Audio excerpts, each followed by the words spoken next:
Assalamualaikum warahmatullahi wabarakatuh. Teman-teman holistik yang mau belajar tentang pengobatan holistik, sebelum kita masuk kepada modul 1, kemudian dilanjut modul 2, 3, dan 4 dan seterusnya, Anda harus memahami tentang pohon ilmu, di mana pohon ilmu ini berlaku untuk membahas tentang masalah pengobatan holistik.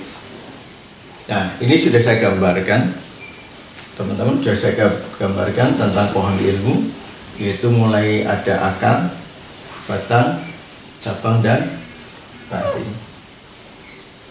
Jadi pondasi pertama kita dalam belajar adalah kita belajar di akarnya. Kenapa? Kalau Anda lihat, ini satu biji. Ketika tumbuh, maka dia tumbuh akarnya dulu. Ketika akarnya tumbuh, kemudian dia mulai memecah atau dia sudah mulai cukup, maka dia tumbuh daun. Seiring dengan akarnya semakin banyak, maka ini pun daunnya juga semakin banyak. Semakin dia tebal, kokoh, dan kemudian berkembang terus, maka ini juga naik terus. Jadi intinya dari pelajaran ini, biji yang tumbuh ini adalah, kalau Anda menguasai ini terus menerus, kemudian membedahnya terus menerus, maka Anda akan ketemu ini dan ketemu ini, seimbang, selaras dengan meningkatnya pemahaman tentang ini.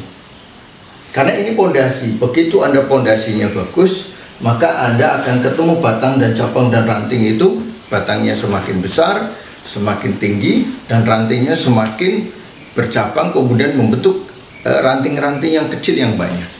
Nah, ini prinsipnya di situ. Saya melihat dari konsep ini. Kemudian yang berikutnya itu kita bicara akar. Sebenarnya akar yang dibicarakan apa toh? Akar adalah pondasi untuk memahami. Karena kita bicara tentang dunia kesehatan, maka pondasi belajar tentang ilmu kesehatan ini di akarnya adalah satu. Karena kita bicara kesehatan manusia, ya mengenal manusia. Kalau kita bicara hewan, ya berarti harus mengenal hewan dan anatominya. Maka mengenal manusia adalah kita mengenal ruhnya, terus terkait nanti dengan sifat, karakter, dan sebagainya. Kemudian anatomi fisiknya. Jadi nggak bisa dipisah dua ini.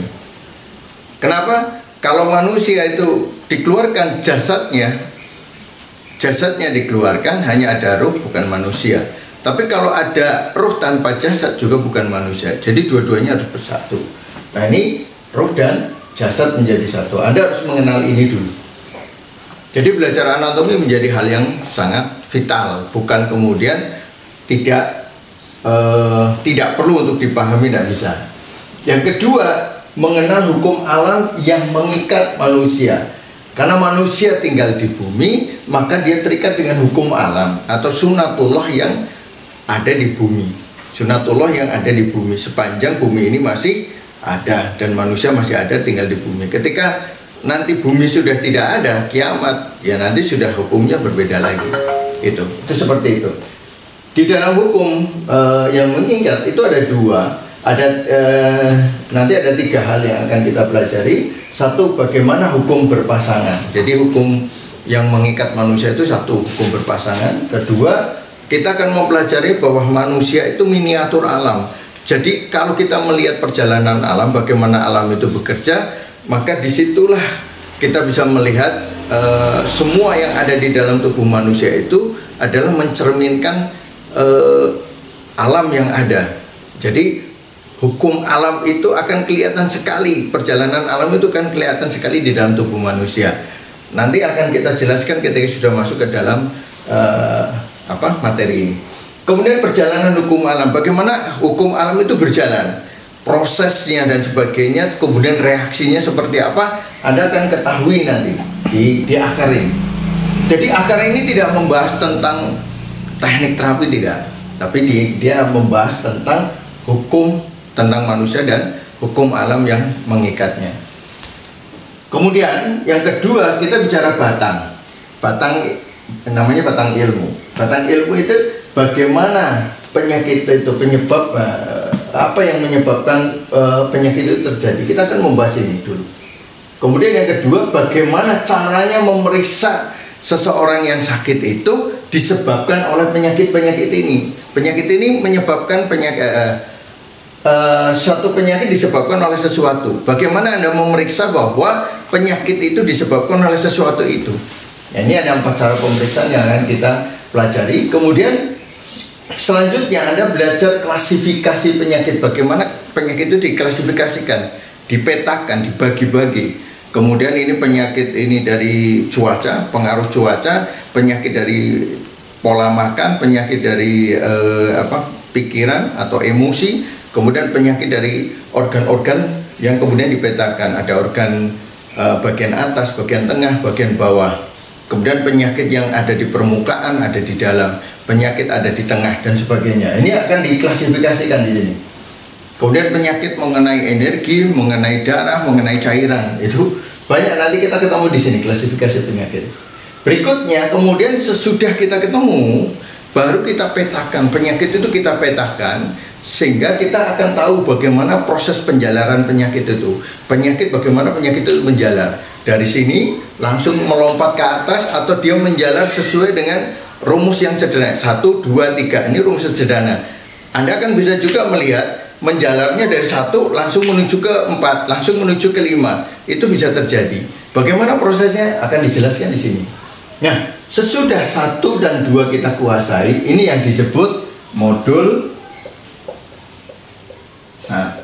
Ini yang disebut modul 2. Nah, ini sebagai dasar. Nah, kalau sudah ketemu ini semua, barulah kita masuk ke cabang. Cabang dulu baru ranting ya. Nah, di sini adalah teknik terapi berdasarkan diagnosa di sini. Ya. Jadi tidak ada teknik diterapkan kecuali hasil diagnosa. Ini yang harus digarisbawahi sangat sangat tebal itu. Istilahnya tidak ada teknik kecuali berdasarkan diagnosa. Nah, teknik terapi ini dalam diagnosa itu hanya ada 3 persoalan. Ada 3 persoalan saja. Yaitu yang pertama kelebihan, yang kedua kekurangan, yang ketiga adalah stagnasi, tersumbat. Nah, kalau kelebihan maka tekniknya dikurangi.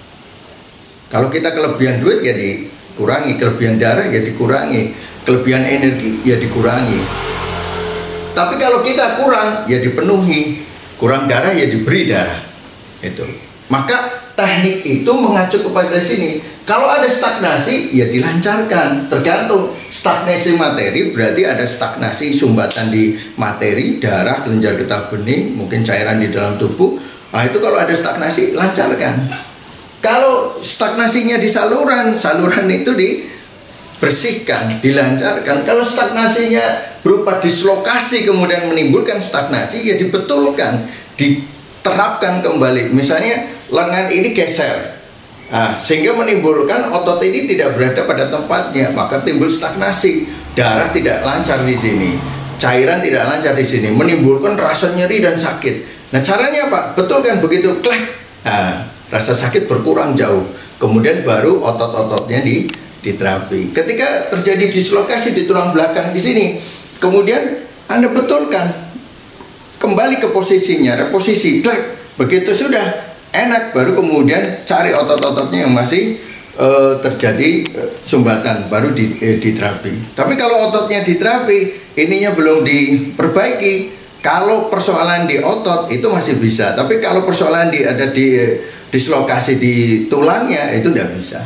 Harus tulangnya dibetulkan dulu, baru ototnya kemudian. Tapi kalau ototnya kemudian membawa tulang bergeser, tapi belum sampai kepada tingkat keparahan tertentu, itu ototnya dibenahi, itu tulangnya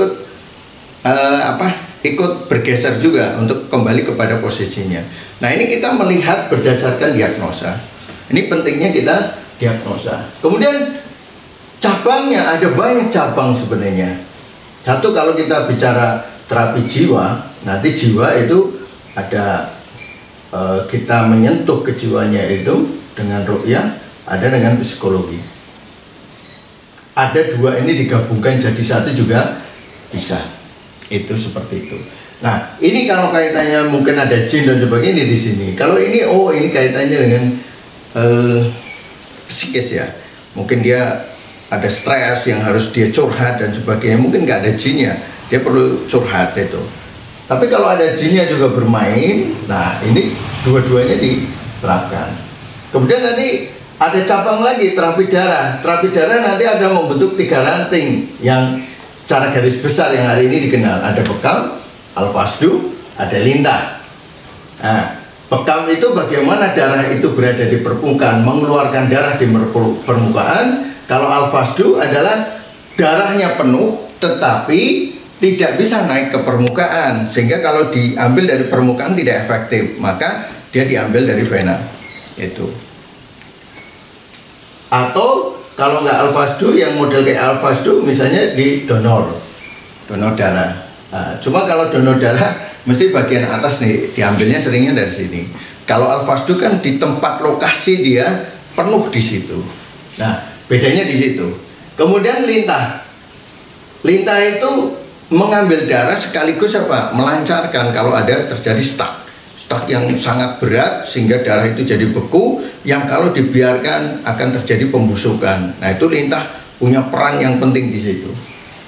Itu seperti itu. Nanti akan dijelaskan sampai detail oleh ahlinya di sini. Ini juga akan dijelaskan oleh ahlinya. Kemudian di sini ada terapi karena kaitannya dengan yang masuk, yaitu makanan atau gizi dengan herba. Nanti dibagi dua, herba dan gizi. Adalah sesuatu yang masuk ke dalam tubuh kita, kemudian mempengaruhi kepada kinerja tubuh kita.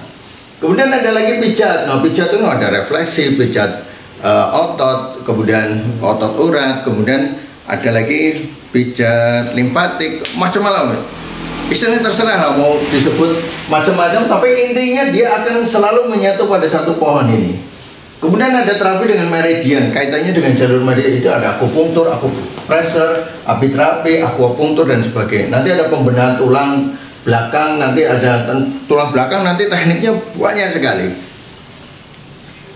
Ada yang terkenal ini, ada Yumeho, nanti ada pembetulan tulang belakang, nanti ada kiropraksi, kemudian ada crack method, ada macam-macam. Itu prinsipnya sama tapi tekniknya nanti agak berbeda. Itu namanya ranting.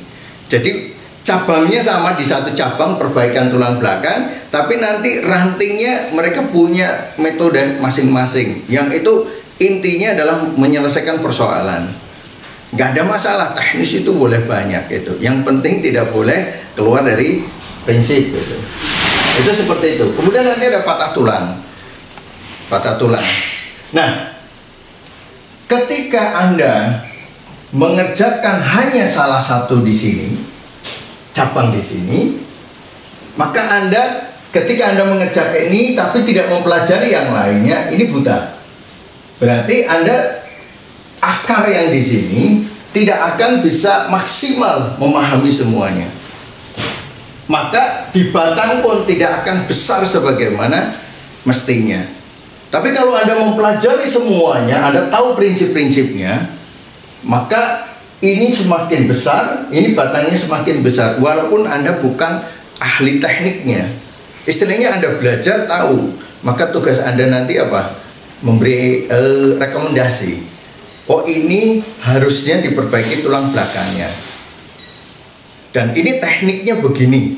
Anda tahu, tapi saya bukan ahlinya, maka saya rekomendasikan untuk ahli yang tekniknya seperti ini, teknisnya Anda bisa mendatangi ahli ini. Tapi ketika kemudian oh ini perlu dibekam nih, siapa yang bekamnya enak dan sebagainya di kota Anda, ini direkomendasikan, silakan datang ini, minta untuk diambil darahnya, posisinya jumlahnya berapa, banyak atau sedikit, Anda bisa kasih rekomendasi. Nah, ternyata penyebab penyakitnya apa? Oh, ini masalah gizi, ini kurang makan.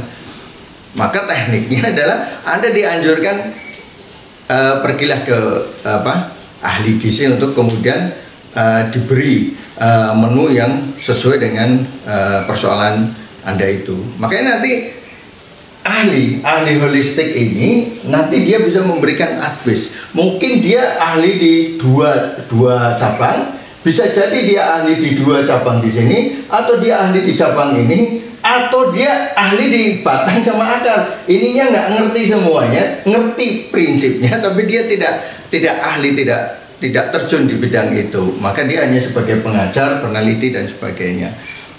Itu bisa itu.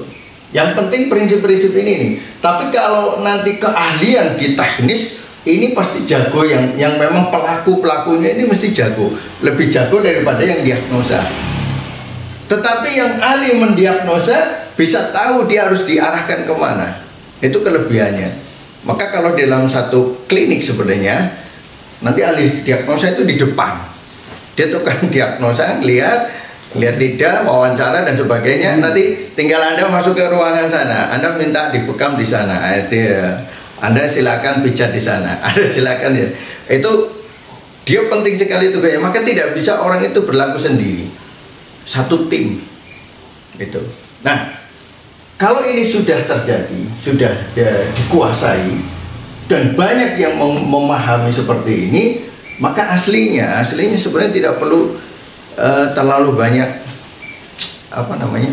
kalau ini nanti asosiasi adalah asosiasi profesi sebenarnya di keahlian, tapi batang ilmu dan akarnya itu harus sama, tidak boleh beda.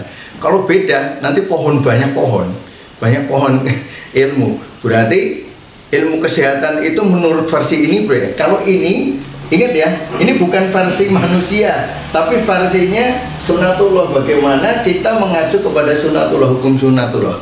Bagaimana kita belajar anatomi, kemudian dikaitkan dengan hukum sunatullah. Maka ini adalah teknik untuk memahaminya. Dan ini bukan milik salah satu orang. Semua orang mungkin Allah beri kemampuan untuk ini, kemudian dimasukkan ke klasifikasi ini, kemudian untuk menyempurnakan semua yang ada. Itu seperti itu.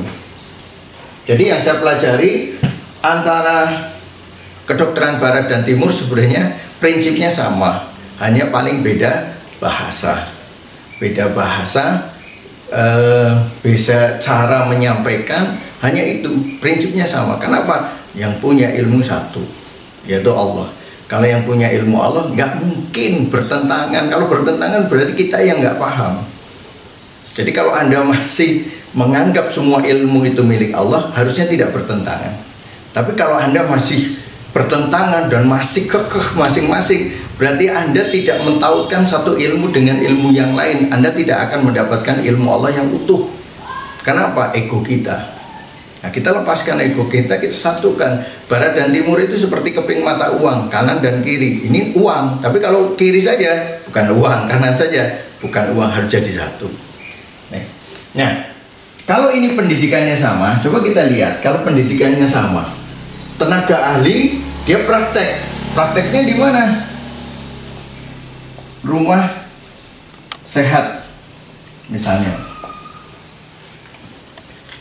Ini rumah sehat, tenaga ahli praktek di sini dengan cara pandang yang sama.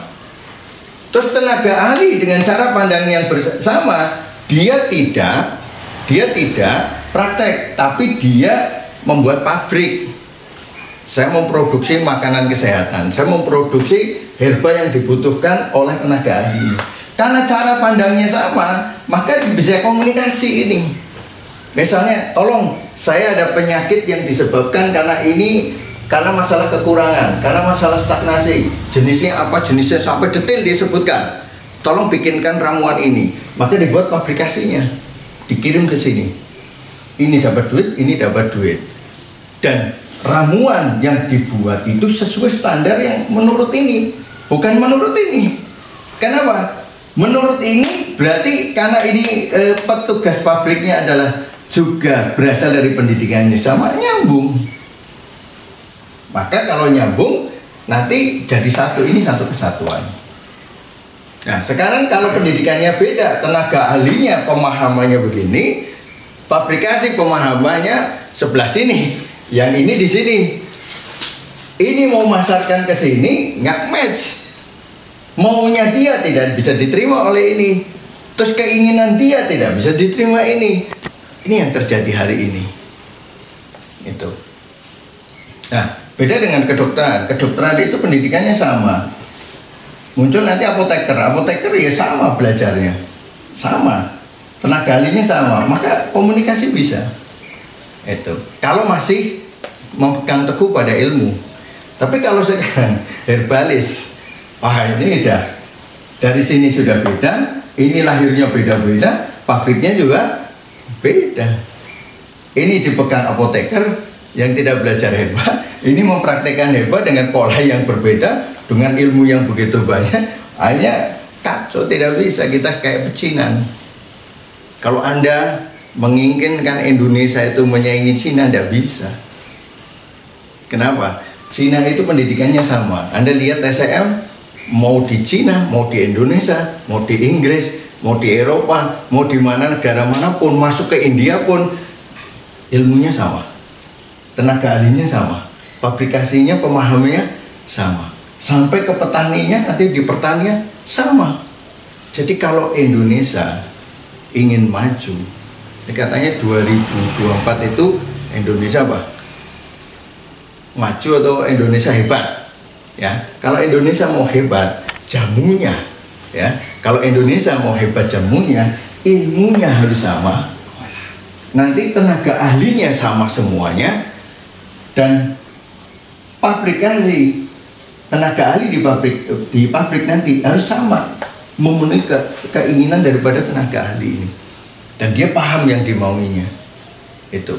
Nah, ketika pabrikasi tidak mungkin bisa memenuhi semua harapan ini, Cina begitu menyebar tenaga ahlinya, pabriknya ada, tapi tidak bisa memenuhi semua keinginan daripada ahli herba Cina. Maka yang berkembang adalah resep-resep masing-masing pecinan. Dia buka pecinan, dia punya resep. Dia buka pecinan, dia punya resep. Nah, akhirnya karena ini tidak bisa semuanya di atas ini, maka terjadilah pertanian masuk ke selain ini ke sini. Nah, maka pertanian akan maju. Caranya begitu. Nah, hari ini kita mempelajari ilmu pohon ilmu supaya apa? Anda mengerti kenapa Cina hebat. Itu.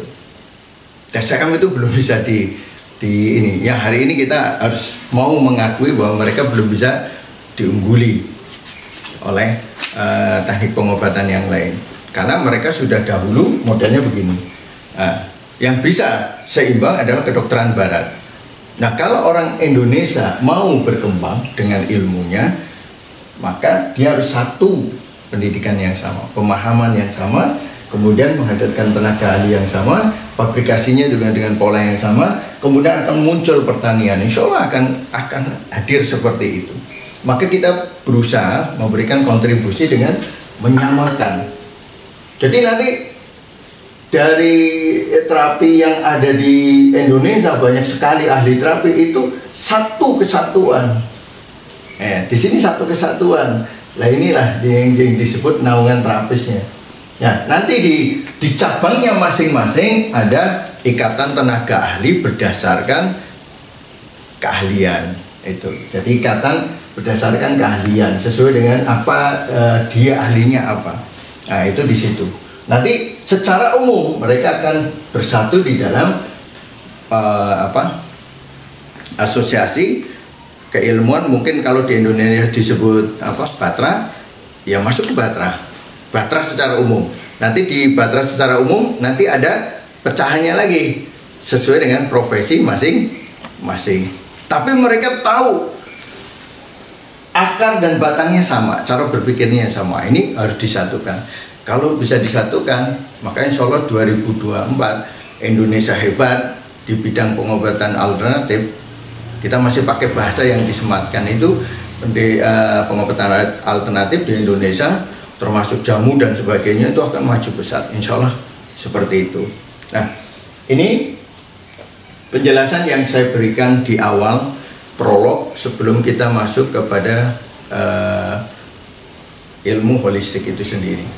Nanti next ke depan kita belajar kita ada buka kelas modul 1, kemudian modul 2. Kalau ini sudah selesai, kita selesaikan semuanya. Kemudian bukunya kita selesaikan, termasuk buku revisi yang terbaru. Kemudian next kita masuk ke modul 3. Karena modul 3 itu banyak jenisnya, nanti pengajarnya juga banyak. Enggak, pengajarnya kita ambil yang ahli-ahli. Kemudian next modul 4 sampai ke modul 5. Insya Allah itu agar kita bisa memberikan kontribusi yang baik kepada negara yang kita cintai. Mudah-mudahan tenaga ahli yang ada nanti terstandar, kemudian bisa diakui, kemudian bisa memberikan kontribusi yang baik kepada negara ini. Dan keinginan daripada negara ini untuk ya paling tidak sejajar dengan kedokteran barat, di kedokteran timur, sementara ini TSM, itu kita akan bisa terpenuhi ketika kita bisa membahas dengan cara yang sama. Insya Allah demikian. Assalamualaikum warahmatullahi wabarakatuh.